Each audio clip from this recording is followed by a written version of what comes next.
The object of Taxi Chronicles is to allow real riders with real stories, share their experience and enhance your life. So sit back and enjoy the journey. Morning. Yes, we're back with another episode, another rider. Today we have a lovely lady from South London and she's going to tell us about how she was studying and then she just dropped it all to go and work for a charity in South Africa in Cape Town. We all know about Cape Town with the crazy Cape coloured and a numbers game. So it's interesting that she survived and she's back. She's a beautiful young lady and her name is Sally. Nice to have you here today, Sally. Nice to have me, thank you. So tell us, why did you drop out from uni and just that drastic change to going to Cape Town? Are you related to anyone in Cape Town? No, so I'll tell you this from the get-go. So I went uni. I went there to go study psychology because I wanted to get to understand how people's minds work and why they did what they did and why they do what they do. I was fascinated by that, still am today. So I thought, let me go to uni and study psychology so I can get the knowledge and the skill set to further my career. So I did the first year was great, but anyone that goes to uni, the first year is always it's an automatic pass anyway.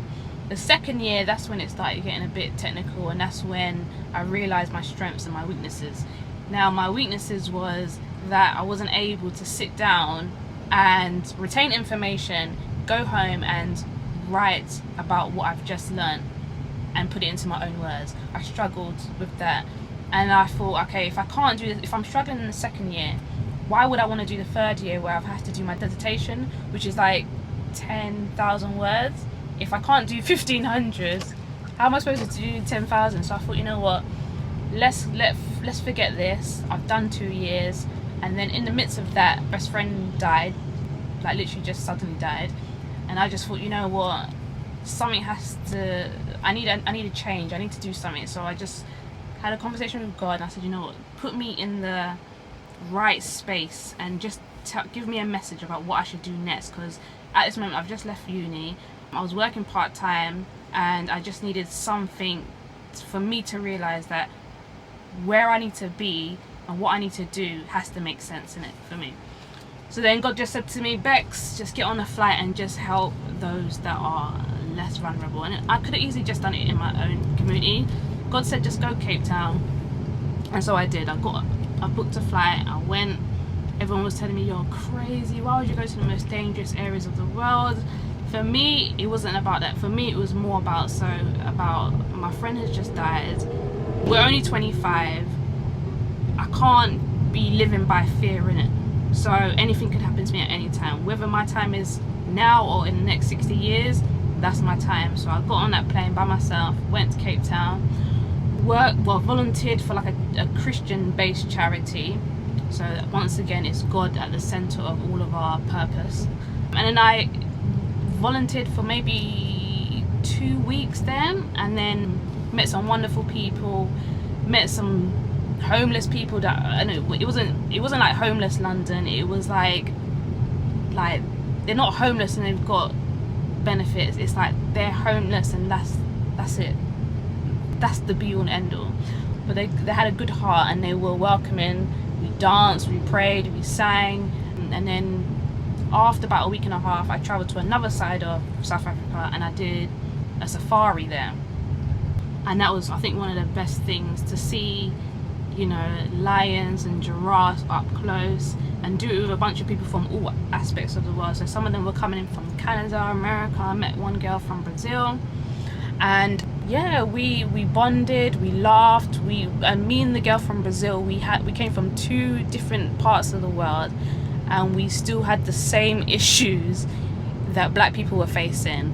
And it was one of the best things to sit down with someone who was just like me but from a different part of the world, facing the same exact issues. So that's how you know black people all around the world are facing the What same issues was that? So in Brazil, it's like colorism.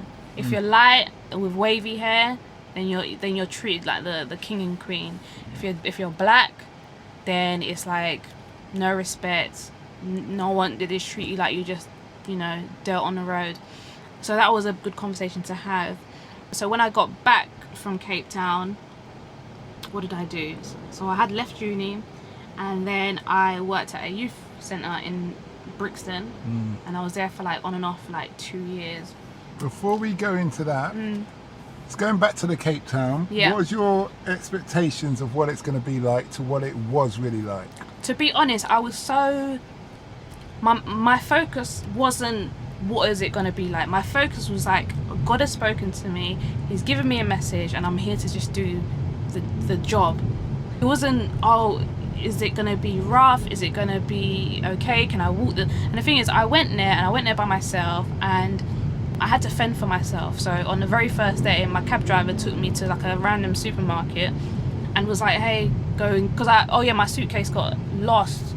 So I didn't have no clothes for the next 18 hours. So I had to like buy small bits and bobs just to kind of keep me. So he was like, all right, cool, I'll drop you there, but you got to make your own way back. And I'm thinking, huh? So that was like lesson number one. I'm really out here 18 hours away from my house, and I've had to go and literally fend for myself. So after I had to... How old were you at this time? I was 25, 25, and so I'm in the supermarket, and I'm asking the lady, oh, where's the cab station? She's looking at me like, what are you talking about? So I'm like, how the heck am I going to get back from the supermarket to my accommodation? So anyway, now I'm like, okay, I'm like, cab or taxi. And she's like, oh, I don't know. So anyway, I must have been huffing and puffing now, I'm getting annoyed. So she comes back to me, she was like, oh, trying to basically understand me again. And I said, oh, like taxi, car. And she's like, oh yeah, go on the top floor and then you'll find a taxi. So I'm like, cool. Got a taxi, took me to my accommodation, met other people from all types of, around the world, America, whatever. And that was my accommodation. And I had to walk to work and walk back to work. But it wasn't like, it was maybe like a 10-15 minute walk. And even now I look back and I think, how the heck did I do 2 weeks there? Because the things that I hear about Cape Town now is crazy. But then again, Brixton is crazy and Streatham is crazy. So I just thought, you know what, God is with me. If anything happens, then that's my time. I wasn't really thinking of in that nature. It was like, I'm here to do or work or walk in my purpose, innit?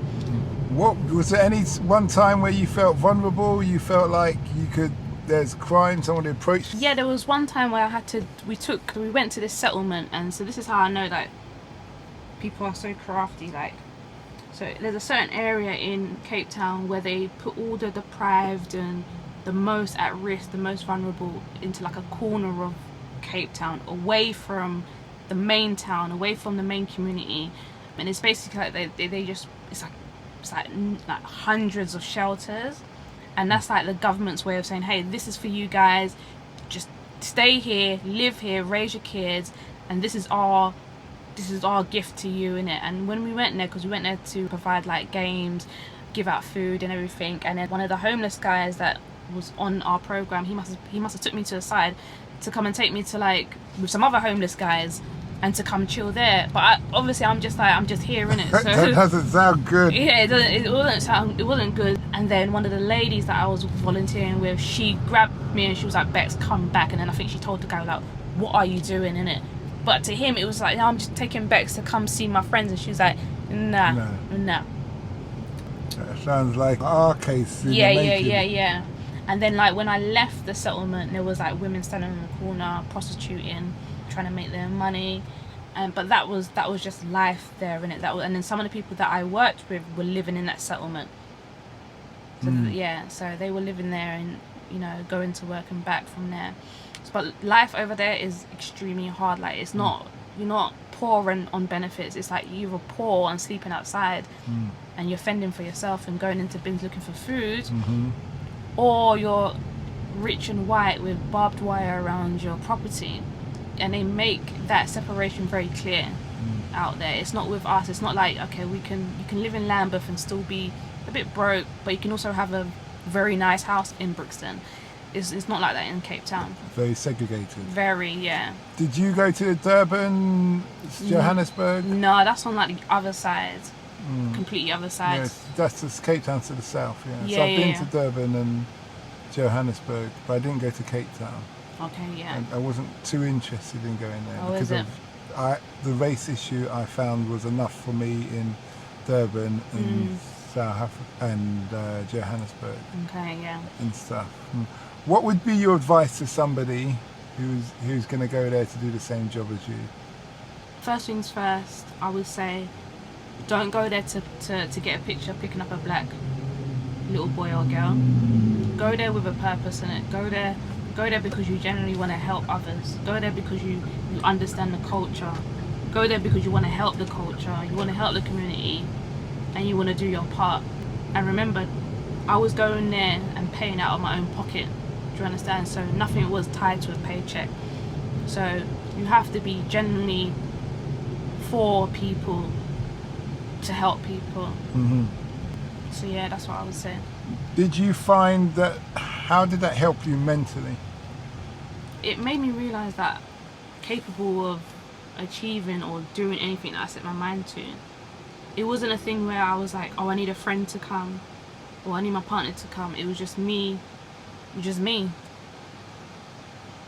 Okay. It was just me. That's good. And from doing all this caring industry, Yeah. what have you learned that you wish you knew when you had started? I wish that I should have invested in my own community, because I realised that those that are not from our culture are making tons of money off black trauma. And I wish I could still do it now, and I'm thinking about doing it, but I wish back then I would have sat down with some like-minded people from my own community and my own culture and put some money together and said, hey, let's create let's find a space and let's invest back into our own community, and let's help these young black boys and girls. Because what I'm seeing now is that the amount of funding that these charities get based off our young black boys and girls' trauma is out of this world. And you know, the people that are at the top, they've got the funding, they've got the connections, but they don't have the connections to the culture. They don't have any idea what happens on these streets. Do you understand? And they go back home to their 5-6 bedroom house and they sleep well at night because they're feeding off our culture. But we're the ones that are on the front line dealing with it. Do you understand? Mm-hmm. So I really wish that I would have, back then I would have really sat down and invested in my own community and really addressed the needs of our young black boys and girls. Mm-hmm. Yeah. Because it's all good saying, okay, let's get them into an employment, let's get them into work training opportunities. Yeah, but this guy cannot leave. He cannot cross the road. He cannot live in Brixton and he can't go to Brixton McDonald's. That's a big issue. Why can't he go to Brixton Because McDonald's? there's issues at Brixton McDonald's. Do you understand? So that's how big of an issue there is in this postcode war, that we're trying to get these young people to leave Brixton and go to these fancy jobs, but we're not addressing the issues that they have in Brixton. Do you think it would be good if we put them in the military? No. Really? No. So, Why? Because now, go on. what we're trying, what would be the outcome of that? We're building up our young black boys, predominantly black boys, Go on. to be aggressive, to be on the defense side, to be ready for war. Do you know anyone in the military? No, I don't. Okay. So, in answer to your question, you give them the opportunity to do a degree for free. Mm-hmm. Give them self-discipline. So if there was any health issues, that's going to be resolved. They're going to be understand about fitness. They also understand working in a team. Also understand about working compassion, because it's not just about running around killing people. You're talking to an ex-military person here. So, and also give them a sense of hope and sense of a bigger picture. The bigger picture is, one, it's not just about you, but also the job needs to get done. So if you have a purpose, you have a task, you can work. So the military doesn't care whether you're from North London, South London, Scotland or Wales, or whatever, black or white. It's just about, we're a team and we need to do this. Fair and that's enough. how we're going to work. And by 5 years' time, so the average person joins when they're 15 3/4, which is usually the knife crime, starting at the knife crime age, Yeah. up to the age of 25. But even that, in 5 years' time, if you're going from the age of 15, or let's say 18, because it'll be 18 from when you can actually fully serve and go out there. The first year to do the age between 15 and 3/4 to 18, you're not allowed to do anything combat-wise. Okay. Yeah. So it's just a bit like a boys' club or a girls' club or kind of scouts kind of thing. The only reason why I said no to that is because I definitely believe that Go on. what we're not doing, we're not getting these young black boys and girls. And the reason why I keep on repeating myself about young black boys and girls is because I am very much for my own culture and my own community. So I'm always going to put them at the forefront. So when I talk, I'm talking about predominantly my black brothers and my black sisters. So when I talk about them, I'm talking about sometimes I feel like we need to get them to be emotionally available and to remember these. Sometimes we don't understand the privilege that we have.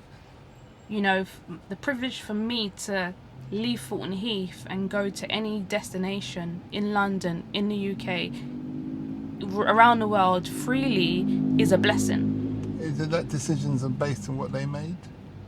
Yes, it is, but at 15, 16... You make the wrong decisions. You make the wrong decisions. Thank you. So if you capture them at that age, then they can't make the wrong decisions. And by the time they're 25, they've left. They can leave the military. They've got their qualifications, a degree. They're debt free. They're fit as a fiddle. They understand about money.